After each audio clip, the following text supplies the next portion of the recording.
Bonjour, aujourd'hui je vais vous faire une petite vidéo pour vous expliquer comment fonctionne le site eLearnChess pour la rubrique quiz. Je vais vous expliquer comment on peut rendre dynamique les cours par correspondance d'échecs. Donc pour faire cela, donc il y aura quatre écrans. Donc le premier sera l'écran du professeur. Et puis, il y aura 3 écrans pour les enfants. Donc, l'élève 1 sera sur un PC, l'élève 2 sera sur une tablette, et le troisième sera sur un téléphone. Donc, le professeur se connecte, utilise donc, le module quiz. Donc là, pour la démo, j'utilise des choses qui sont déjà enregistrées dans la machine. Et donc là, on va faire la démo avec les maths en 2.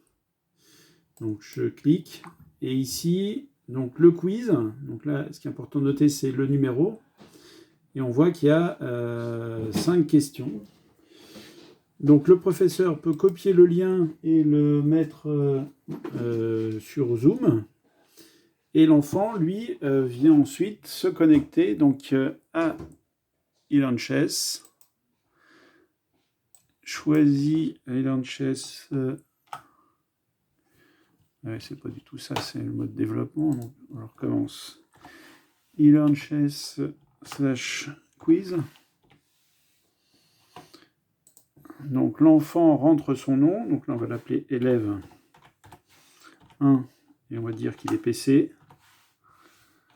Le numéro de quiz, donc c'est celui qu'on retrouve sur l'écran du professeur. Donc là c'est 81 251. Donc ici 81 251. Connexion. Et là, maintenant, donc, on a le message. Le quiz va bientôt démarrer. Côté professeur, maintenant, on a toujours nos questions au milieu. Et à droite, dans la liste des participants, là, on voit qu'on a élève PC. Donc maintenant, je vais me connecter avec la tablette. Hop. Donc, l'URL eLearnChess quiz. Votre nom, donc lui, ce sera élève 2. Et on va l'appeler Tab.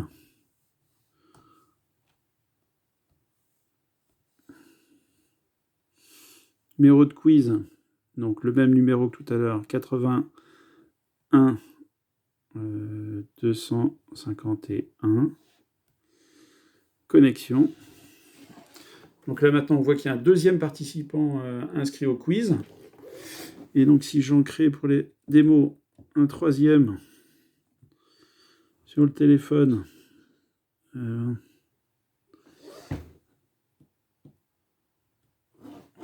voilà, donc je suis sur eLearnChess. Sur la partie mobile, il y a un bouton quiz. Donc je vais l'appeler élève 3. Élève.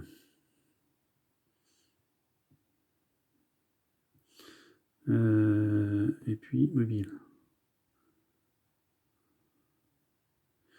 Numéro de quiz, donc on a dit 81 251. Connexion. Donc là, on voit qu'il y a donc trois élèves, 3 participants. Sur les écrans, on a le quiz va bientôt démarrer. Et quand je vais cliquer sur le bouton lancer, là je vous montre un écran d'un élève. Hop, ça démarre sur tous les écrans en même temps, la position et l'exercice. Donc là, c'est un math en 2. Donc le premier, on va jouer correctement. L'enfant joue son coup, la machine réfléchit et joue à son tour. Et maintenant, donc c'est là, il nous dit à vous de jouer. Donc là, on finit. Tour. Échec et maths. Donc le premier enfant a joué. Et donc maintenant, sur l'écran du professeur, on voit que des réponses sont arrivées. On voit que élève PC1 a joué. Et donc, si maintenant je joue sur la tablette, donc là je vais jouer un mauvais coup, ou une suite qui n'est pas celle attendue. La machine calcule, enfin le site calcule, échec, donc je déplace mon roi. La réponse a été postée, donc on a un nouveau message, et donc la correction dans quelques instants. Au niveau de l'écran du professeur, on voit bien maintenant deux réponses en bas. Et donc si je joue maintenant sur le téléphone,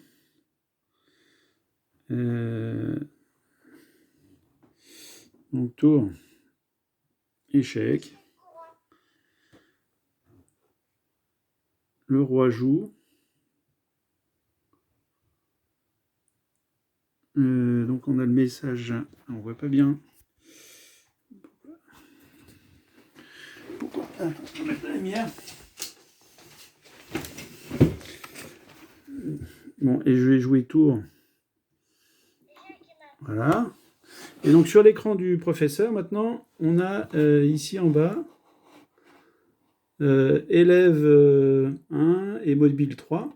Et sur le site, partout où c'est bleu, en fait, on peut cliquer. Donc là, on peut cliquer. Et ici, on voit ce que a joué élève 1 sur le PC. Donc il a fait échec. On apprend. Tour, échec et maths. On peut regarder ce qu'a fait élève 2. Et ça, pendant que les enfants réfléchissent, en fait, le professeur peut regarder ce qui a été joué. Et on voit que là, il y a eu échec. Et donc le math en 2 n'a pas été trouvé. Une fois que tous les enfants ou tout le monde a répondu, enfin quand le prof le souhaite, on peut passer à la correction. Et donc là maintenant on voit les réponses. Donc tour prend H2, roi prend tour H6, ça a été joué par élève 1 et élève 3. On peut leur envoyer un petit pouce vert. Bravo, tu as réussi l'exercice. Donc il y a les applaudissements qui arrivent. Et puis pour celui qui n'a pas réussi, il n'a pas le message. Ici, le professeur, après, peut reprendre la main et montrer la solution. Donc le professeur, ici, peut jouer les pièces. Donc il peut montrer... ici, je fais remettre la position au départ. Donc là, le professeur peut montrer tour, échec, on apprend, et tour ici. Voilà, une fois qu'il a fini, il peut revenir à la liste des questions.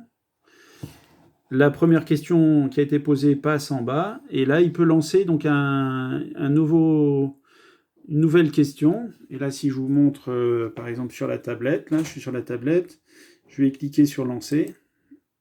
Et donc là, il y a l'exercice math en 2, le deuxième qui apparaît. Et donc là, comment on fait math en 2 ? Je vais peut-être montrer là, parce qu'on sait plus, on voit mieux.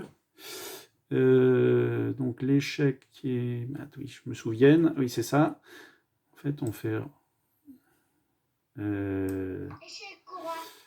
dame échec. Puis on prend... Et là, échec et maths. Et donc voilà, on revient sur l'exercice et on voit que PC élève 1 a répondu. Et ainsi de suite. Voilà le principe. Pour créer une question, je peux montrer. Donc là, je vais passer à la correction. Hop, je peux envoyer un petit message. Bravo, tu as réussi l'exercice. Je peux revenir à la liste des questions. Et là je peux lancer un quiz. Ou sinon, je peux ajouter une question. Là, il suffit juste d'appuyer sur le bouton, de mettre le texte qu'on veut bien, la position fen. Là, on dit quel est le trait, à qui doit jouer, les blancs, les noirs. Et là, on dit combien de coups sont attendus. Donc, soit un coup, soit 50 coups, si on est en finale, etc. Voilà, c'est pas plus compliqué que ça. Bon, voilà pour la présentation. J'espère que ça a été compris. À plus tard.